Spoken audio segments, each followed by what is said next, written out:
আমার ভাইরা, আমাদের পীর ও মুর্শিদ মুজাদ্দিদুজ্জামান পীর আবু বকর সিদ্দিক রাহমাতুল্লাহ আলাইহি, উনি কোন মাযহাবের মানুষ ছিলেন?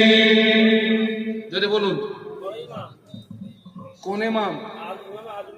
মাথায় হাত বাঁধা, পাছায় কোথায় কোথায়?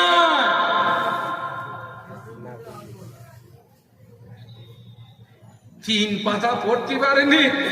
ওরে ভাই, ওই যে প্রবাদে একটা কথা আছে না, অল্প বিদ্যা কথা বলে না, দুই এক পাতার লেখাপড়া শিখে বিয়ে করে শ্বশুর বাড়ি গেছে ফেরুনি।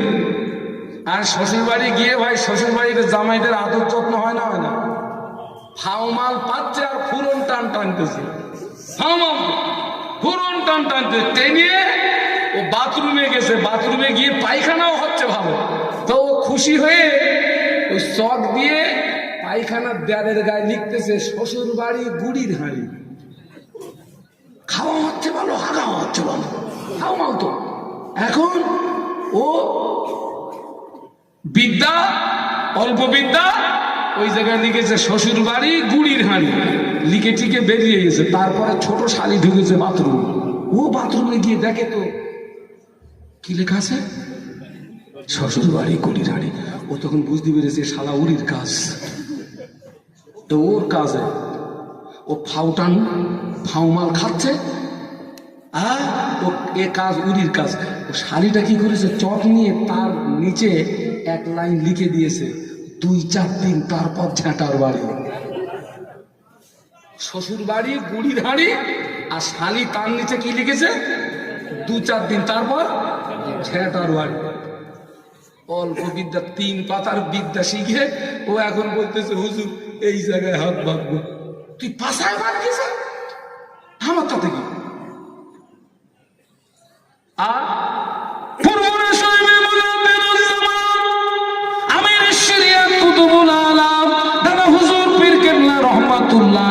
আমাদের মতো আলেম ছিলেন না।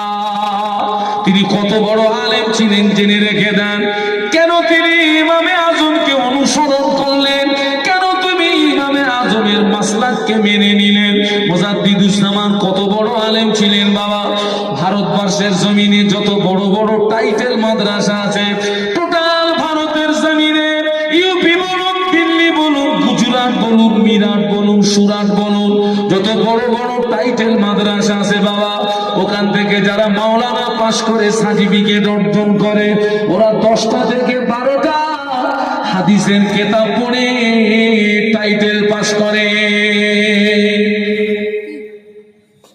কটা হাদিসের কিতাব বলেছি?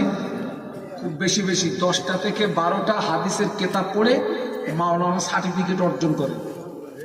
আবার ভালো করে বুঝুন, কটা হাদিসের কিতাব বলেছি? বেশি বেশি 10টা থেকে 12টা। আমরা যাকে অনুসরণ করি, ফুরফুরা শরীফে মুজাদ্দিদুজ্জামান আমির শরিয়াত কুতুবুল আলাম পীর আবু বকর সিদ্দিক রাহমাতুল্লাহ আলাইহি হিন্দুস্তানের কোন মুহাদ্দিসের কাছ থেকে নয় বাবা, কলকাতার কোন মুহাদ্দিসের কাছ থেকে নয়, দিল্লি বিরাট সুরাটের কোন মুহাদ্দিসের কাছ থেকে নয় রে বাবা, খোদ মদিনার মুহাদ্দিসের কাছ থেকে তিনি 40টা হাদিসের কিতাবের সার্টিফিকেট অর্জন করেছিলেন। জোরে বলতে পারলেন না? আরো জোরে বলুন। মদিনার মুহাদ্দিসের কাছ থেকে 40টা হাদিসের কিতাবের সার্টিফিকেট অর্জন করেছিলেন। সুবহানাল্লাহ বলুন। এখন সাধারণ একটা যুক্তি আপনাদেরকে বলি, একজন 10টা হাদিসের কি 12টা হাদিসের কিতাব পড়ে সার্টিফিকেট অর্জন করেছে, আর একজন 40টা হাদিসের কিতাব পড়ে সার্টিফিকেট অর্জন করেছেন। সাধারণ জ্ঞানে কি বলে, এই দুইজনের ভিতরে যোগ্যতা বেশি কার? আরো জোরে বলুন।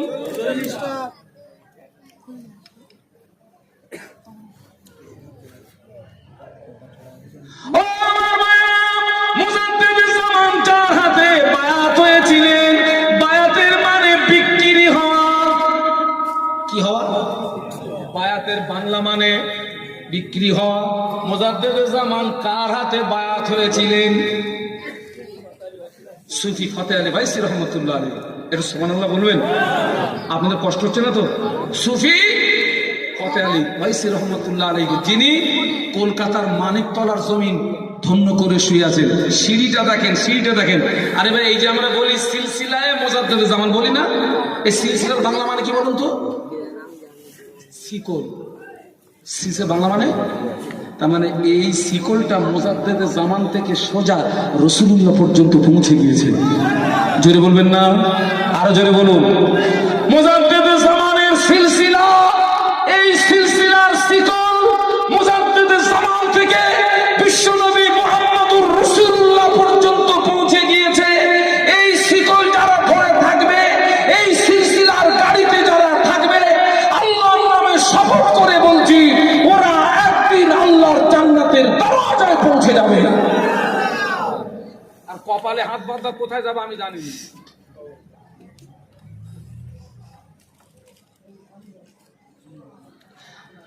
শুনুন, মুজাদ্দেদে জামান যার হাতে বায়াত হয়েছিলেন সুফি ফতেহ আলী ওয়াইসি রহমতুল্লাহ আলাইহি, উনি এক সময় একটা হাদিস নিয়ে আলোচনা করছিলেন। সুফি ফতেহ আলী ওয়াইসি একটা হাদিস শরীফ নিয়ে কি করছিলেন? আলোচনা করছিলেন। কলকাতা আলিয়া মাদ্রাসার শিক্ষক। কোথাকার শিক্ষক? কলকাতা আলিয়া মাদ্রাসার শিক্ষক মাওলানা সাআদাত হোসেন সাহেব। কি নাম বলেছি? মাওলানা সাআদাত হোসেন সাহেব। উনি বলছেন, হুজুর এটা নবীর হাদিস না। এই কথা ভালো করে বুঝবেন। সুফি সাহেব হাদিস নিয়ে আলোচনা করছে, আর কলকাতা আলিয়া মাদ্রাসার শিক্ষক বলছেন, হুজুর এটা নবীর হাদিস না। আচ্ছা ভাই, যেটা নবীর হাদিস না কেউ যদি হাদিস বলে চালিয়ে দেয়, ঠিকানা হবে কোথায়? জাহান্নাম। এখন সুফি সাহেব হাদিসের পক্ষে ও মাওলানা সাহেব হাদিসের বিপক্ষে। আচ্ছা বলুন তো, এই সাধারণ মানুষ, ওই যারা অল্প বিদ্যা ভয়ঙ্করী যারা, ওরা কোন দলটাকে সমর্থন করবে? সুফি সাহেবের দল সমর্থন করবে না মাওলানার মতটাকে সমর্থন করবে? কারণ জানবে উনি আলিয়া মাদ্রাসার শিক্ষক, মানে নিশ্চয়ই আরবিতে পাণ্ডিত্য ওনার। আর ইনি সুফি সাহেব মানে, সুফি সাহেব মানে কি? জিকির করে, তসবিহ টেপে, আল্লাহ আল্লাহ করে, পানিকে ফু দেয়, তদবির করে। ওনারা কিছু জানে টানে না। উনি আলিয়া মাদ্রাসার শিক্ষক মানে বিশাল বড় ব্যাপার। সুফি সাহেব বলছে, বাবা এটা নবীর হাদিস রে বাবা। মাওলানা বলছে, হুজুর এটা নবীর হাদিস না, মানতে নারাজ। আল্লাহর ওলিয়ে কামেল বান্দাদের আল্লাহ এমন ক্ষমতা দিয়েছেন, জটিল এবং কঠিন সমস্যার সমাধান স্বয়ং তারারা রাসূলুল্লাহর কাছ থেকে জেনে নিতে পারে। আরো জোরে বলুন। মাওলানা সাহেব মানতে নারাজ। আল্লাহর ওলি সুফি ফতেহ আলী ওয়াইসি রহমাতুল্লাহ আলাইহি ওই সময় ওই মাওলানা সাহেবের দিকে ইস্তেগরাকের ফয়েজ নিক্ষেপ করলেন। ওই মাওলানা সাহেব ওই ফয়েজে বেহুশ হয়ে দুম করে জমিনে পড়ে গেলেন, বেহুশ হয়ে দুম করে জমিনে পড়ে গেলেন। সুফি ফতেহ আলী ওয়াইসি রহমাতুল্লাহ আলাইহি পানিতে ফু দিয়ে সাথীদের বললেন, বাবা এই পানিটা মাওলানা সাহেবের গায়ে মাথায় একটু ছিটিয়ে দাও। ওই পড়া পানিটা নিয়ে মাওলানা সাহেবের শরীরে যখন ছিটিয়ে দেওয়া হলো, মাওলানা সাহেব স্বাভাবিক অবস্থায় ফিরে আসলেন, হুঁশ ফিরে পেলেন, স্বাভাবিক অবস্থায় ফিরে আসলেন, হুঁশ ফিরে পেয়ে আল্লাহর ওলি সুফি ফতেহ আলী ওয়াইসি রহমাতুল্লাহ আলাইহি কদম দুটোকে জড়িয়ে ধরলেন। আমি আপনার সঙ্গে বেয়াদবি করে ফেলেছি, হুজুর আপনি আমাকে মাফ করে দিন, হুজুর আপনি আমাকে ক্ষমা করে দিন। ও মাওলানা কি বেয়াদবি করেছো? হুজুর আপনার সঙ্গে হাদিস নিয়ে তর্ক করছিলাম, এই মুহূর্তে আমি বেহুশ হয়ে পড়েছিলাম, আর ওই অবস্থায় আল্লাহর নবীর সঙ্গে আমার দিদার নসিবি হয়ে গেল। আল্লাহ নবী আমায় বলে গেলেন, সাহেবের সঙ্গে তর্ক করো না, আমার সুফি সাহেবের সঙ্গে বেয়াদবি করো না। আমি আল্লাহ নবী বলছি, আমার সুফি সাহেব যেটাকে হাদিস বলছে তুমি মেনে নাও। আমি আল্লাহ নবী বলছি ওটা আমার হাদিস। এই কথা কিছু বুঝতে পেরেছেন নাকি? ও মাওলানার সঙ্গে নবীর দিদার হতো কিনা আল্লাহ পাক বেশি জানে।